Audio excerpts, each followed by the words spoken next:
summon me!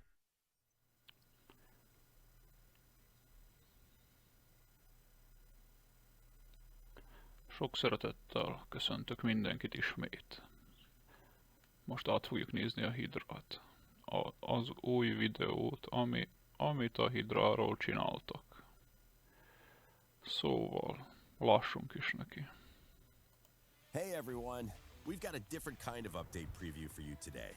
We're showing off some balance changes coming to the Hydra, and a few other areas of the game. Along the way, we'll explain why we're making these changes, but here's a quick overview. The current meta is way too limiting to players who don't have specific champions in their collection. We want you to experiment with different tactics and teams, switching things up each week. Let's dive in and take a closer look at what's coming.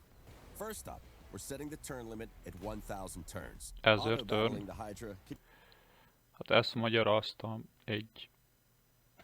4 hónapja. Vegyék le 750 körre, felezzék meg a reward requirements-et. És így a kicsik is nyernek, nagyok is nyernek időt, mert most így 4-5 óra hosszát manuálozol egy héten, mire végig kattingatsz mindent. Fele turn, fele requirements. Ne olyan nagy ördöngőség. Ők levették most 1000-re, de nem látom, hogy bántották volna. Nagy, az a 2 programsor nagyon nehéz lett volna nekik levenni a ládákat. Na jó. Legalább meghallgatták, amit írtam. Valószínűleg az én nyomásomra lett ez.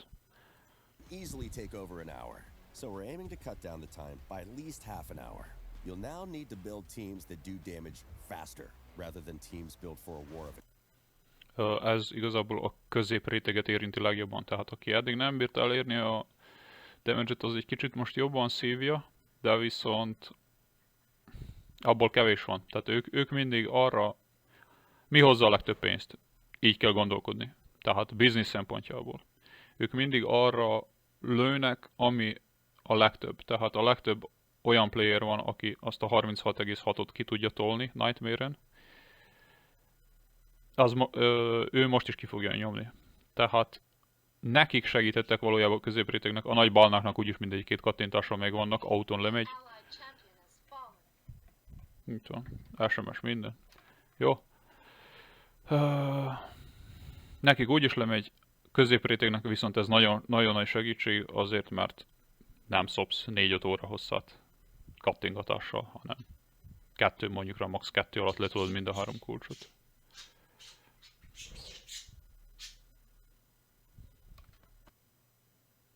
Attrition.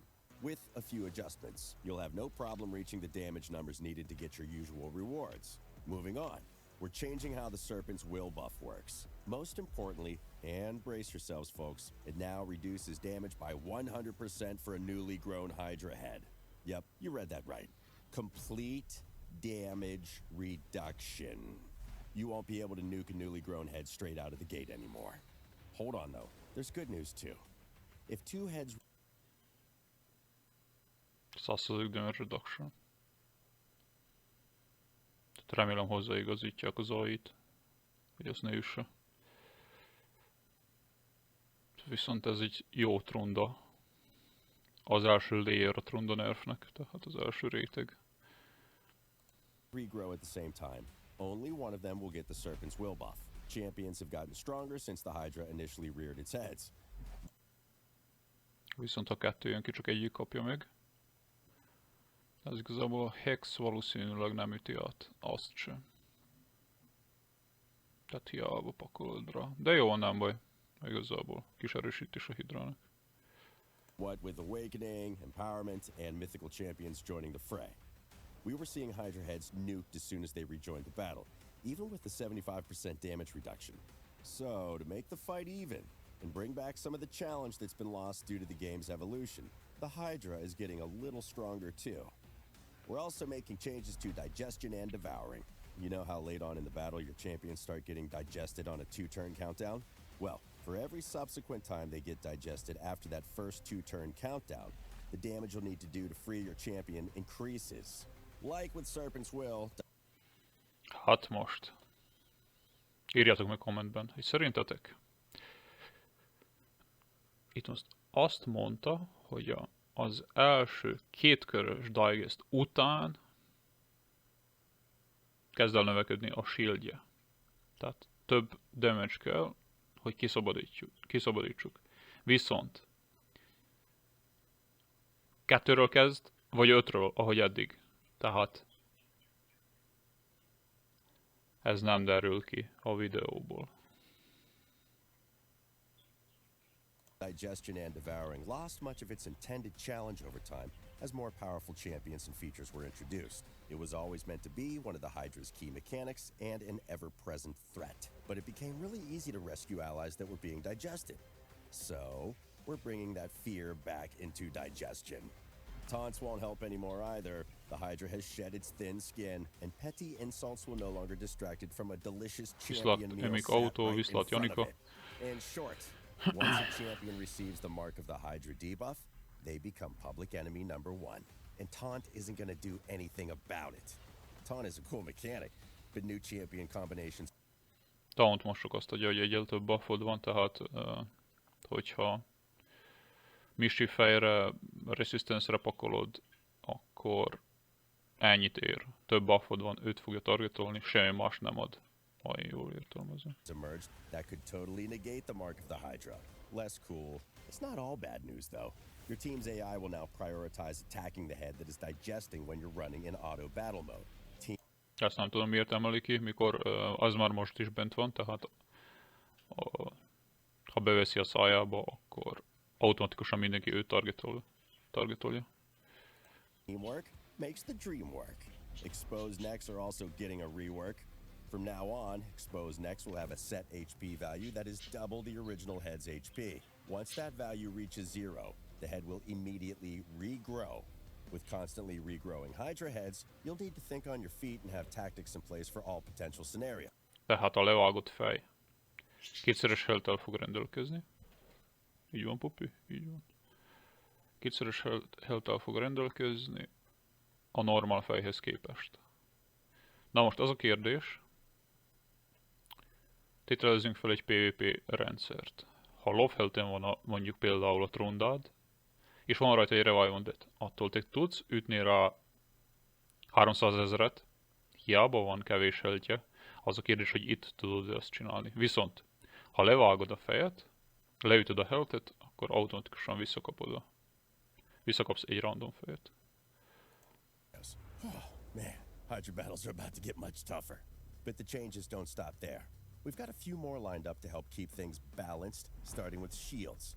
Shields will now receive a cap of 1 million points. This cap is 7 for shields placed by artifacts and shields nerf. placed by skills, though. Kettes So you réteg. could get up to 2 million points of shield. These caps are still big enough to ensure powerful builds remain viable for taking on the Demon Lord and the Hydra, but they'll not be as game-breaking as before. And lastly, we come to everyone's favorite dwarven warrior herself, Trunda Guilt Mallet. Don't worry, we're not nerfing her into oblivion. We're just rebalancing some of her skills to keep her damage numbers in Hydra battles more reasonable. Starting with her default skill, Golden Mallet, Trunda will now have a 50% chance to place a stun debuff on both hits. A little upgrade, but a neat... Volt három titkos fegyverünk eddig. Tehát tudtunk egy olyan 500 milliárdot csinálni a Trunda miatt, mert a dupla jómekos tímünk volt. Vártuk az esélyt, hogy valamelyik magyar klánnal megmérkőzhessünk, hogy meglepjük őket, de hát sajnos nem adatott meg. Így most kicsit gyengült a klánunk, de igazából ez az agyatlan első helyen nem változtat sajnos. Ettől sokkal nagyobb nerfek kellenének, hogy letaszítsanak bennünket a trónról. Igazából itt fel szeretném hívni a figyelmet, hogy egy embert jelenleg keresünk, körözünk. Aki szeretne csatlakozni hozzánk, nyugodtan írjon privátba. Elég erősek a feltételek egy közepes játékos számára, de szerintem megoldható. Ilyen 400k CVC pont. Egy hónapban egyszer, természetesen. Hydrára most 1,2 milliárd volt a követelmény, tehát összesített kulcs, összesített pontszámból. Most ez lehet, hogy változni fog, meglátjuk, hogy lesz. Hogy lesz, mint lesz ez az új rendszer. Na mindegy, szeretnél csatlakozni, küld el a pult, küld el eddig mennyit csinált a legtöbbet CVC-n. És így. One for PvP. Trunda's second skill, Cloak of Ages, will now ignore. Jaj, most mert 2-t üt a Trunda és stunnol, ezért most viable PvP. Most ő lett a legjobb PvP king.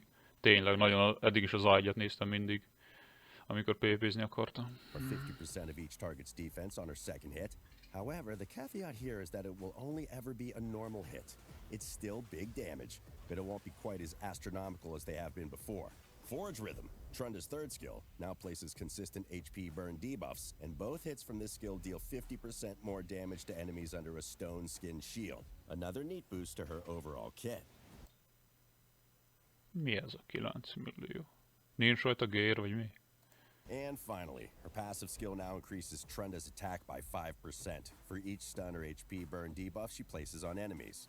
Her speed will still be increased as well, both by stun and... Azt mondja 5%.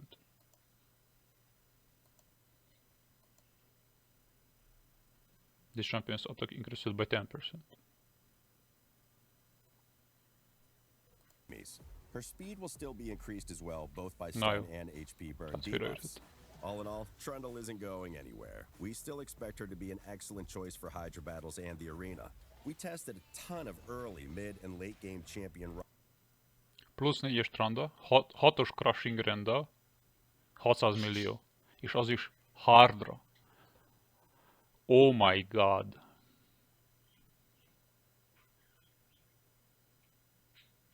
Ennyit hogy hívja, akkor hozzuk. Varlal, aki egy ingyenes hős, és semmi plusz 4, semmi nincs rajta. 4-es blessing. Főleg 2 Yumeko-val, arról ne beszéljünk inkább. Szóval... ez... nem tudom. Elég haszontalan lesz. Rosters and team compositions when making these changes. Our results showed things will get better. You'll still be able to earn Hydra chests and milestone rewards in Hydra Clash. 36,6-ot ki tudunk majd ütni. Ez az. Köszönjük Trunda, eddig ez nem ment. And you'll spend less time fighting the Hydra each week. As always, we'll be keeping an eye on your feedback and monitoring game data to see how these changes affect Hydra battles overall. We hope this preview has been useful for you and will help you prepare for more battles against the Hydra. Don't forget to like the video and subscribe to the channel for more raid news. Dislike. Na szóval, összesítésben, hogy így mondjam, a középplayereknek segít, tehát nem a nagy balnáknak, élvezetesebb lesz. Gyorsabban letudod a problémát, kicsit nagyobb challenge-et nyújt, ahogy elnézem, meglátjuk, hogy ez a Grow Shield mennyire lesz valid. Igazából ennyit szerettem volna, így a hirtelen felindulásból elkövetett videózással. Nem kéne, hogy ez valamilyen nagyobb gondot okozzon. Persze, most akinek van Trundája, de viszont azt is tudjátok, hogy nem fair az, hogy érted, Toshiro, Garol, a legerősebb hősök csinálnak 5 milliárdot. Trunda meg csinál 160 milliárdot. Tehát ez... ugye nem gondolta senki, hogy ezt így hagyják. Egyedüli probléma, hogy nem az első héten csinálták ezt. Tehát amint meglátták, jó, mi ez a bug, rögtön az A2-t nerfelték volna, hogy max 60%-ot ugrik át a damage, nem itt valami 6-7 layert kalkulál tovább. Első héten meg kicsit sírtak volna az emberek, jó van, kész. És akkor nem fektetett volna bele senki resource-ot, semmi. Második lehetőség. Nem első héten, jó van, mire bejött nekik az összes információ, teszteltek minden, akkor miért nem Hydra Clash előtt tették ezt be? Tehát most PvR-re nem érdekel, hogy te mennyit ütsz. Nem érdekel, hogy 12 szek alatt farmold a sárkányt, hogyha én 2 perc alatt mit nyersz vele? Nyersz időt. De így, hogy PvP contentet csináltak belőle, másik klánokkal harcolsz, akinek volt rundája, hozta az egész klán damage-ét. Ez hülyeség volt. Tehát azelőtt kellett volna, hogy meglépjék ezt. Én nem tudom, hogy egy multimilliárdos cég ilyesmire nem gondol. Nincs náluk 3 gamer, aki megmondja, hát ez így nem lesz jó. Na jó. Összesítésben ennyit szerettem volna. Ahogy a videóban mondja, happy raiding, legyetek boldogok. Raidezzetek, mit mondjak. Popi is ezt üzeni. Úgyhogy további boldog napot.